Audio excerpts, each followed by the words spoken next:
Alright people, how's the Saturday night gone? I've just been having a chilled one as per because obviously I've not been kinda uh, like going and drinking on the Friday when my son's away or whatever. Normally that's what I would do, like no drinking to get drunk, but obviously like having a few beer at home watching shit and all that. But got different plans and shit happening now and want to stay focused. But I went out jogging this morning. I've not been out in a wee bit, but obviously because I was at my karate mirror class all the time, so I didn't really feel I needed to go out jogging. But some of you will know anyway.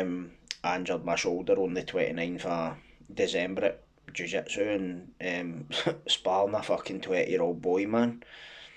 No shame in that. He's been doing it for he was fucking 10 or something, I don't know, but he was really good. Um, but obviously I've not been back to any classes since then. Karate's always off it. Karate only started back last week, so I missed the first two sessions because of my shoulder, and obviously because it was suspected ripped ligaments. I thought I'm going about for at least 6 months to a year. I would have to fucking quit all that time. It would probably be harder to get back in. So my shoulder's feeling better. So I'm kind of glad that I can go back to training, and I'm looking to be back at karate on Tuesday night. So I'll let you know how it goes. The way I'm feeling now, I'd be able to get back. So I just thought I'll go a wee jog a day, get my heart rate up. Oh, excuse me. Oh fucking hell. Oh. I hate doing that when I'm doing a video, fucking yawning right in the middle of it, man. But anyway, uh, other than that, I've just been reading all day and watching stuff and bashing a bit of my book out. Obviously, actually wrote a crime novel in prison. It's called Paper Chasers. It's about a wee kind of no, I hate you that word gang. Like we're all fucking pricking with fingers and swearing our blood off, but engaging and mutually engaging people who are pals and get like the people some is maybe know or have heard they who are jumping about the shit they're doing, but it's no them. It's just a fiction novel. It's fiction. Um, it's pretty good, and I'm not just saying that. I showed it to this guy who's published about 20 books himself, and he was like that to me. You've got a fucking talent, man. You have got a talent. But I'm writing my life story. It's called Violence Breeds Violence. Basically, it feeds itself, doesn't it? But it's early doors now, and I've got so much shit going on that sometimes I don't get as much it written as I want to. So I need to try and get. I want to have a good few chapters written by the end of the year, because as I said, I wrote a list of things out that I want to achieve by this time next year, and one of them was I want to have written at least half of my book, and I'm saying at least, right? Do you know what I mean? I don't even know how long it's going to fucking be, but I want to, I want this to hit home, and it will fucking hit home. I'll make sure of it. When I say that, I mean I want it to make an impact. Do you know what I mean? I definitely do. But anyway, my podcast with Hawaii 5 should be out next week, the week after maybe. He's just kind of editing wee bits and bobs. I seen a couple of shorts. I was like, fuck. That was my first one actually sitting face to face with somebody. It was just in his house in Govan, do you know what I mean? But quite an experience. Took my wee boy ways, man. Now all the wee guys are going up to him and go like, how the fuck do you know 5-0? Because me and my boy were taking pictures with him, but it was, I didn't even know all the wee guys knew who he was, you know what I mean? It was a bit funny, man. Um, but it's all good. Excuse me. Oh, fuck, fuck, fuck. Oh, excuse me, man. But good for so much. There's some things I don't want to get into now, but there's this channel is opening so many fucking doors for me. It's fucking scary, man. Which is weird because when I think of the amount of doors that were closed, not just in my own life, but prison, It's like I've went to the exact polar opposite, man. Everything's fucking opening now, and it's good that some people keep leaving comments, oh, you're doing brilliant, this has got to do amazing, and blah blah blah, and I really, really appreciate that, and I mean that. And I'm not blowing my own trumpet, I feel the same, and I never thought this would have happened, ever thought this would have happened. It's fucking weird, but do you know what? Maybe that's what I was meant to do. Do you know what I mean? So, uh, and I'm nearly at 2,000 subs now. I'm at like 1,900 and something. Last time I looked. So, thanks everybody for subbing and watching and leaving positive messages and not really want to go into the ones that are anonymous. No, that just gets right over my head, man. Passive aggressiveness. I don't entertain that shit. You know what I mean? But uh, sorry I didn't make a video last night. I don't know if I made one the night before. I can't remember. But oh fucking hell! Yesterday, my wee boy was at the Iron Brew Carnival with his wee pal, and I had the house to myself. Now, what I used to do like last year, like my son would go away to his grandpa's on Friday. I would go down to the shop, get like 6, 8 cans, maybe sometimes even fucking 10. I never really go over 10, but see 10 pints, right? Some people might think that's a lot, but see back in the day, that was like that was like the opener to me, man. No even joking. But try and keep it to between 6 and 8, know what I mean? But what I used to do was on a Friday, go down to the shop, get some beers, just come back and just watch YouTube, fucking films, whatever, documentaries, and just shit. And have a few beer and just chill and fucking just chill and watch a telly and enjoy my own company and all that shit. But as I says, I've got different plans. I'm not saying I'll never get a beer again, but I'm just saying like the new. I'm just why can I keep focused on all this shit and um, achieve my goals this year and all that.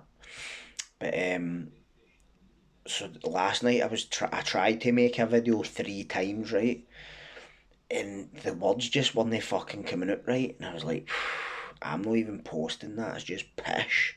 It's like submitting the first draft to an essay. It's just not. It's just mince.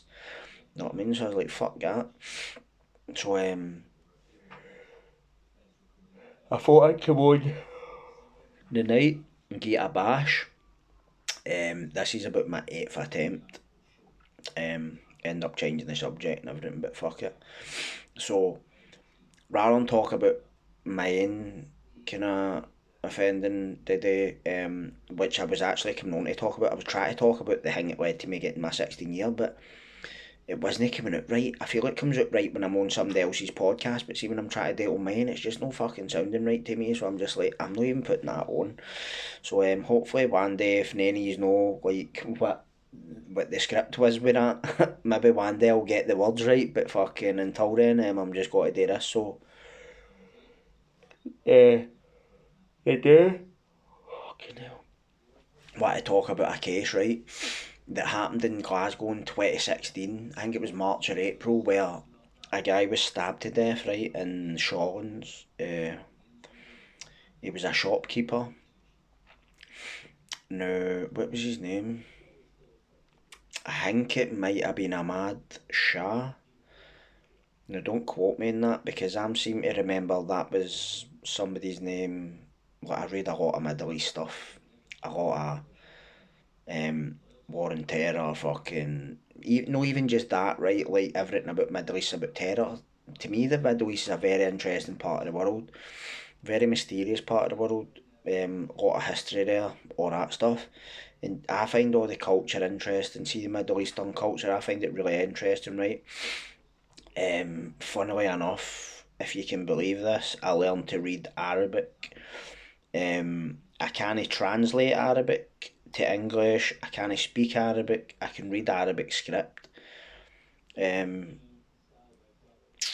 I'm just a fucking mixed bag. It took me 8 months to learn that. I do own Duolingo and that as well. It's a language app. But anyway, that was what I was meaning. Like, no, everything about the Middle East is all about fucking death and bombing and all that shit. That's just why I put that out there. So, the particulars of this case are, uh, I felt kind of, I didn't know whether to even come on and talk about it because obviously it's a bit of a fucking, it could be a bit of a hornet's nest, right? But as long as you be respectful and you're no, well, I felt that it might have came across a bit angry because it's an outsider. This was an Asian owned Asian crime. It wasn't white owned Asian or Asian owned white. This was a Pakistani guy who killed a Pakistani guy and for a religious motive. Now, what happened was this guy, Ahmad Shah, right, um, was on YouTube making videos, right? This is what I've read in the media, right?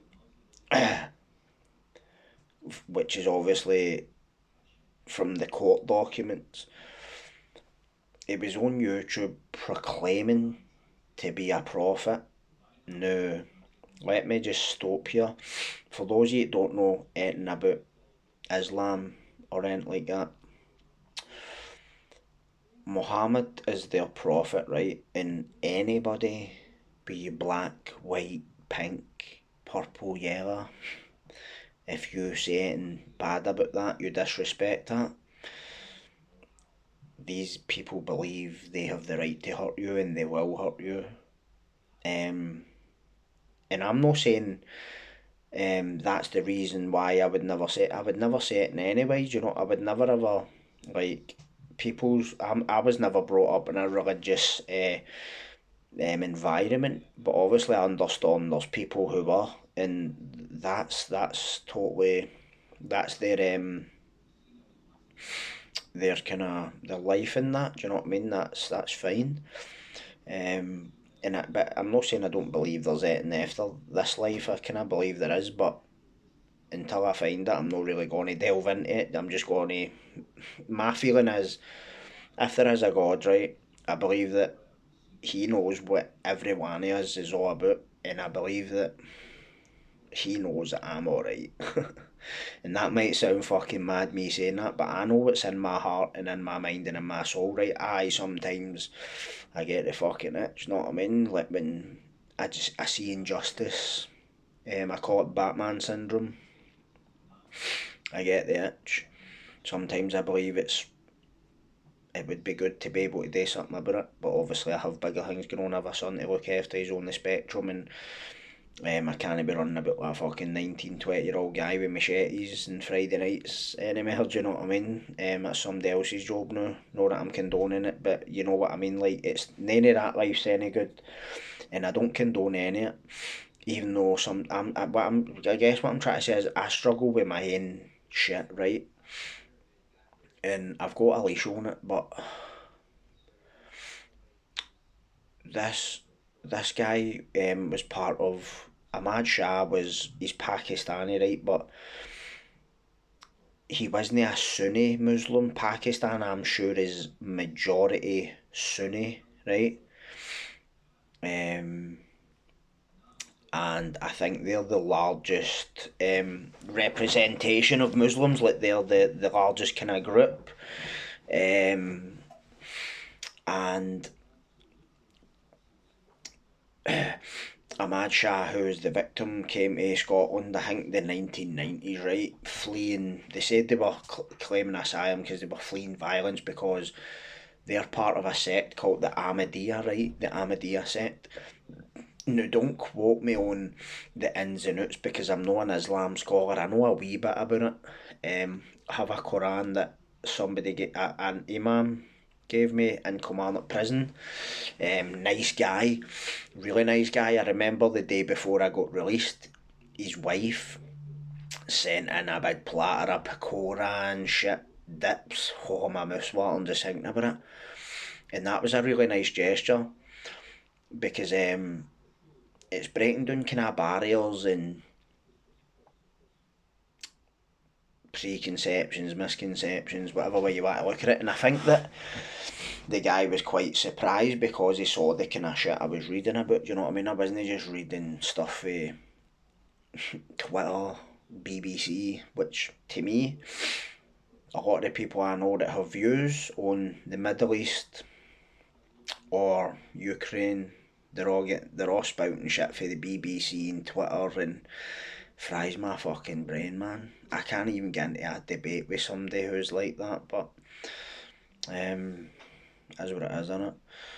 But anyway, so Ahmad Shah was making YouTube videos, and in these videos he was claiming to be a prophet. Now, the sticking point with this is, in Islam, Muhammad is the last prophet in the world, right? The religions. So he came last, is what that means. He came after Jesus and fucking all these what they was called a prophet. Muhammad was the last one ever, right? Now for this guy to claim to be a prophet, just taking your life in your hands, right?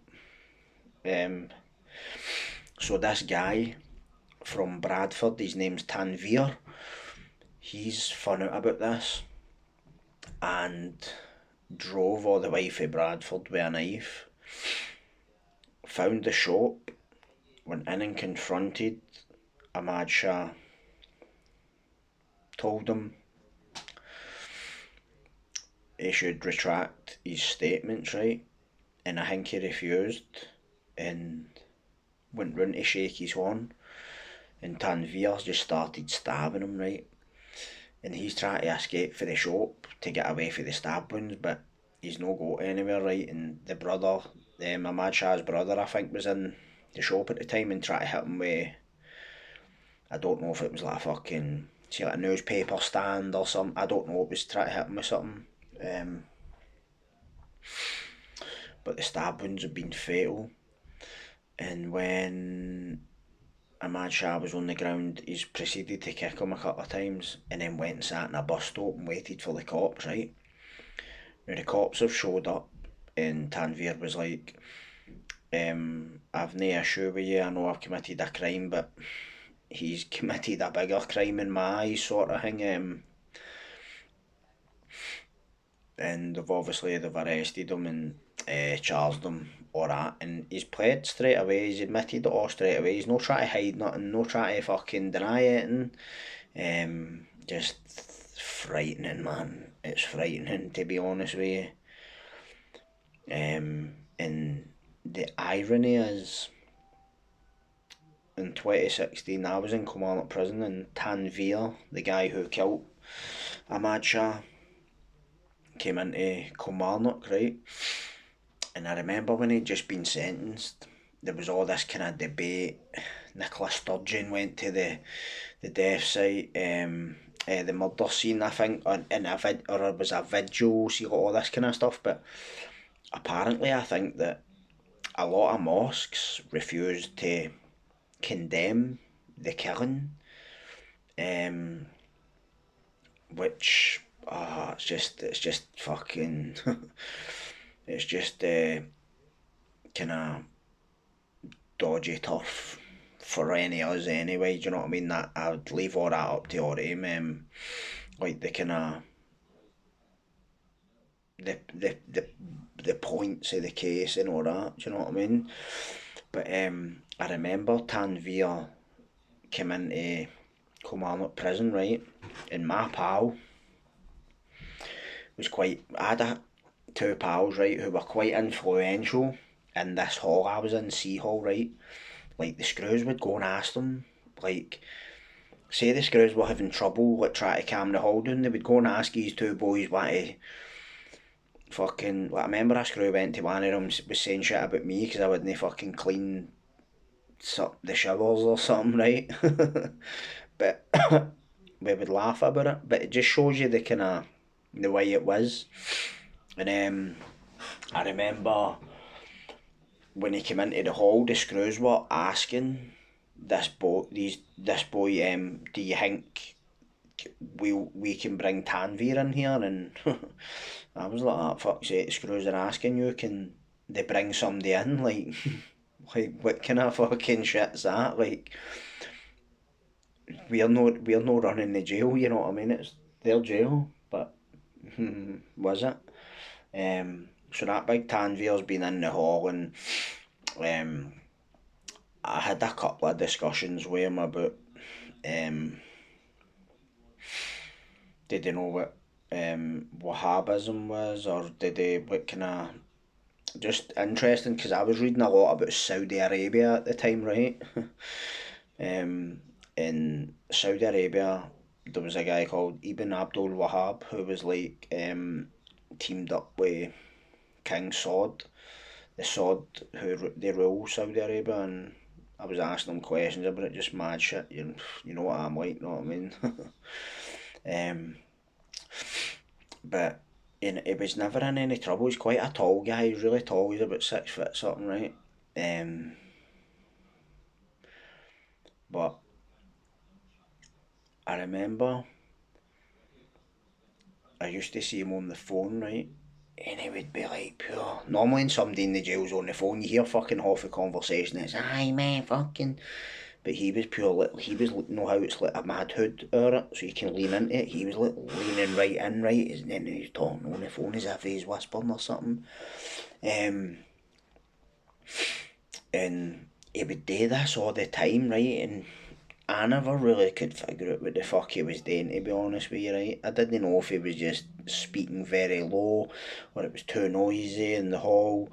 If he was trying to say, like, just because he couldn't hear right, so he's like leaning right in like that, you know what I mean? I just didn't know what the fuck he was doing. And next thing I know, screws have carted him, like, he's just vanished off the hall. And it turned out that there was fucking something in the news, right? That he was telephoning somebody who was relaying his call to mad rallies in Pakistan, and um, they were using him as a kind of poster boy for furthering whatever kind of objectives that they had, this group.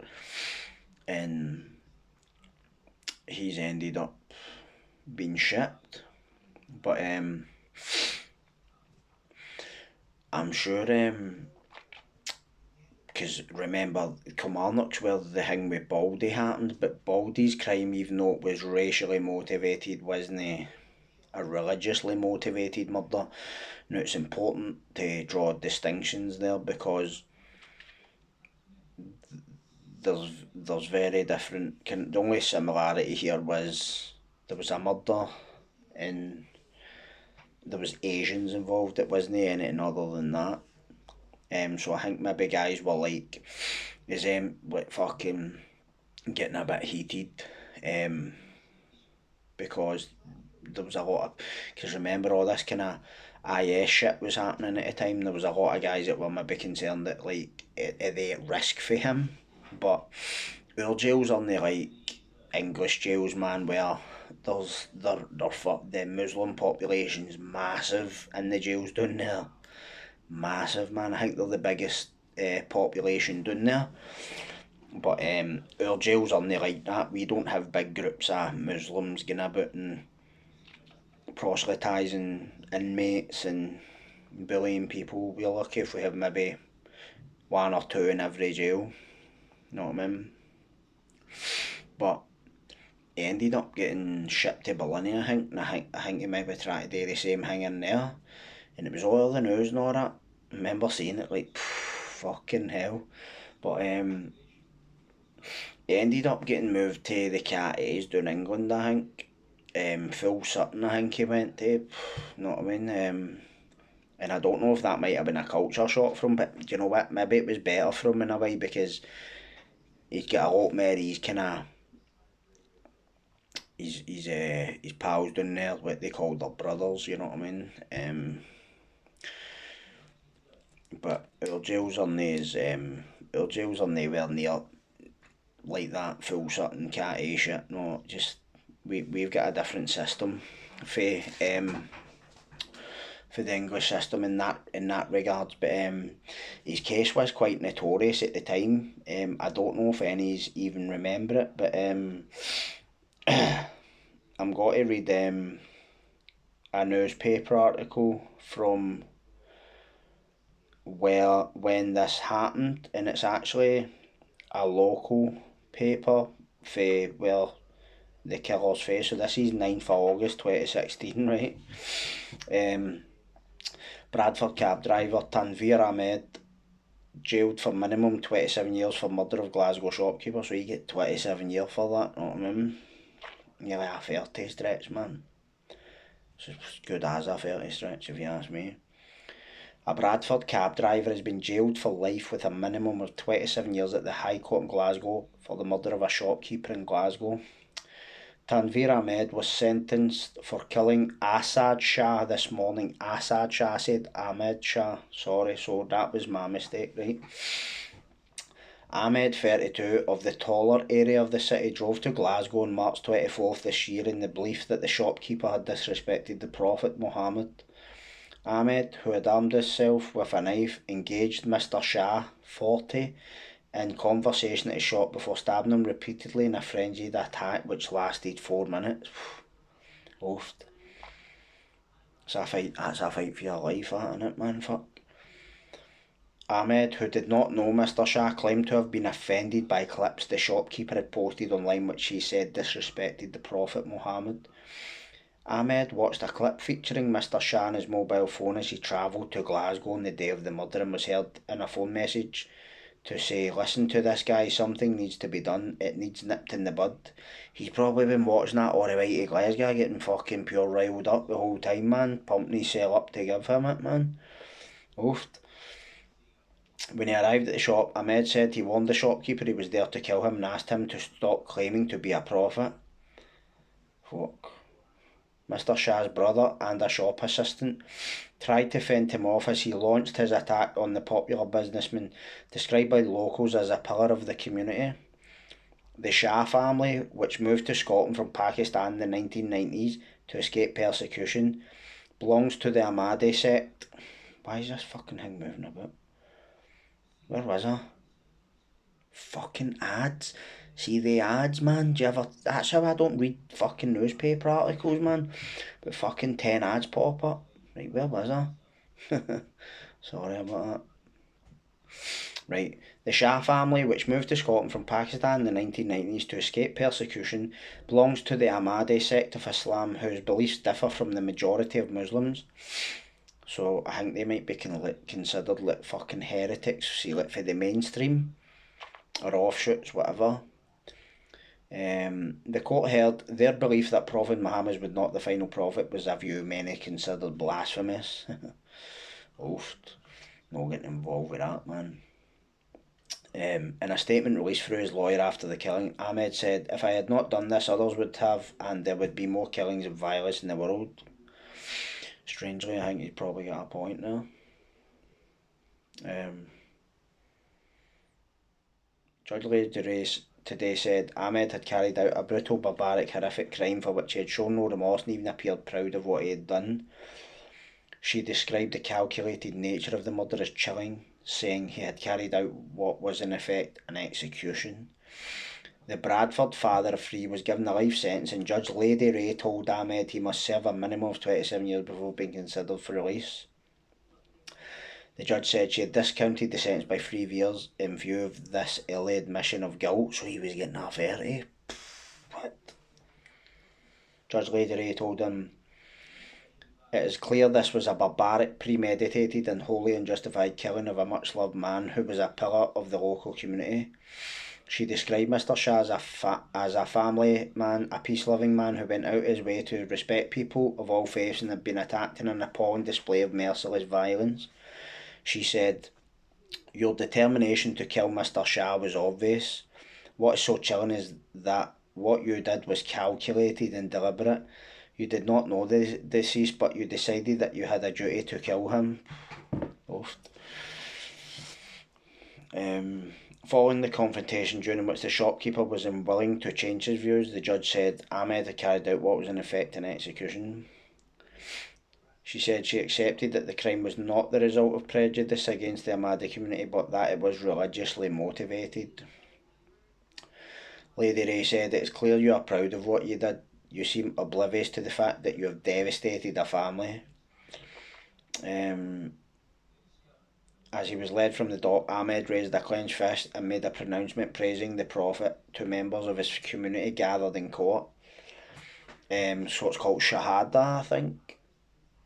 Aye, that's the name for it in Arabic. I think it's like um, their. I don't know how I'd say it in English. I know how to say it, but I'm not going to obviously because um, it's theirs. Do you know what I mean? I don't want to be kind of coming across disrespectful by saying it, but Shahada. So you hear them saying it before during prayer and all that stuff. So he said that being led out of court. Um, Chief Superintendent Brian McAnulty, local policing commander for Greater Glasgow Division, said our thoughts continue to be with the family of Asad Shah, whose presence in the community is very much missed by everyone who knew him. I hope that this sentencing today will reassure the immediate community in Glasgow's south side, as well as communities all across Scotland, that acts of violence such as this are utterly unacceptable and cannot be justified. Glasgow is a strong, united, multi-faith community that has immense pride in its diversity. In fact, our communities celebrate this diversity with people from all backgrounds, faiths and cultures living, working and socialising together. Um, there's just been more tributes by like Lord Advocate James Wolfe QC. I've never heard of him. Don't see why I would have, but you know what I mean. But I remember I remember when this happened, man. I was like, absolute. Just see when you see something like that. I don't know about any use, right? But see when you see something like that, right? It doesn't. I don't think it hits home until it's somebody who you knew, right? Now I don't know any. I didn't know any of these two guys, but after this crime happened, I met the guy who done it. Obviously, he was in Seahall and I nearly said Seahall in Pakistan there. Meant to say Seahall in Kilmarnock Prison. Tanveer Ahmed was in that hall with me when I was there. Um, obviously, I have read that he's been kind of used, or it was being no used, but he was contacting rallies and all that. But that was the screws would obviously know more about it than me because they can listen to his phone calls and all that shit. And the weird thing is, I bet my fucking balls, man. I bet anything you want. Every phone call he made wasn't just being listened to by the prison. I would bet my life that Counter Terror Command and all that were listening to his phone calls and checking the numbers. Who's he phoning? Who they phoning? And who they phoning? And then it's just this big tree with all the routes, and that's how they find you. All they need your phone number or your email, mate, and boom, man, they've unpacked your whole fucking life. It's quite scary when you think about it. Enemy of the state shit. Know what I mean? Fucking drone reading the time off your watch and all that. Oofed. It was just a memorable case that. Do you know what I mean? And obviously I've got Muslim pals in that. Do you know what I mean? So um, don't have any issues with it like that at all. Even like we were talking about like Catholic and Protestant shit. I know it's nothing like that, but like I've just never been like that at all. Um, just was never brought up like that, and I've never been like that. Do you know what I mean? And it would be good if everybody was like that. Do you know what I mean? But it's just the world we live in. Do you know what I mean? But I hope you like that, but I'm still going through all the taking a jump away a wee bit. I'm still going through the Luke Mitchell stuff. I don't really know um, when I'll be able or when I will come on and talk about it, but it's definitely I'm got something that I'm got to do. But I want to be able to go through everything that I know about. Um, Somebody mailed me saying about there's court documents out there and I should look at them. They'll blow my mind. I've been looking at them. There's nothing blowing my mind, but maybe I'm not looking in the right fucking places. I don't know. Um, but I've got an open mind about it. Do you know what I mean? So I'm not just assuming anything, but already kind of think this case is nuts. The rabbit holes in this case are mental, man. And I'll get into it, but obviously the case is that complex. I want to be. Excuse me. I want to be able to kind of know enough about it to converse about it. Do you know what I mean? So, I'm nearly finished that book anyway, and I want to look at a couple other things before I come back on and do a video about that. But until then, just need to fucking wait patiently. Do you know what I mean? So bear with me. But I hope yous are all. Excuse me. Oh fucking hell!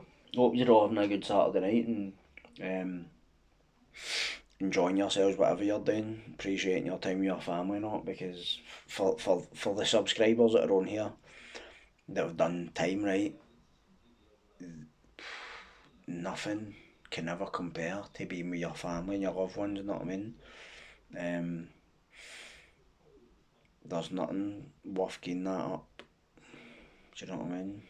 And I realise that being with my son, I'm with my son 24/7, almost. Know what I mean? Just me and him. Um, but I'm glad I got back home in time. You know what I mean?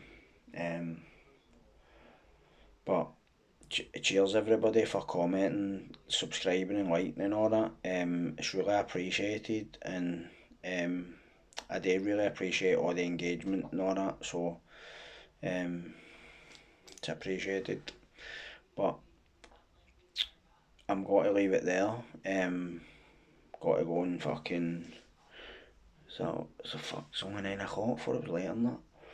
Just got to go and watch a bit of telly now, man. See what's happening and plot and plan my next videos, my next moves and all that. So I maybe try and come back on tomorrow and see what's happening. See what I can think of. So you all take care.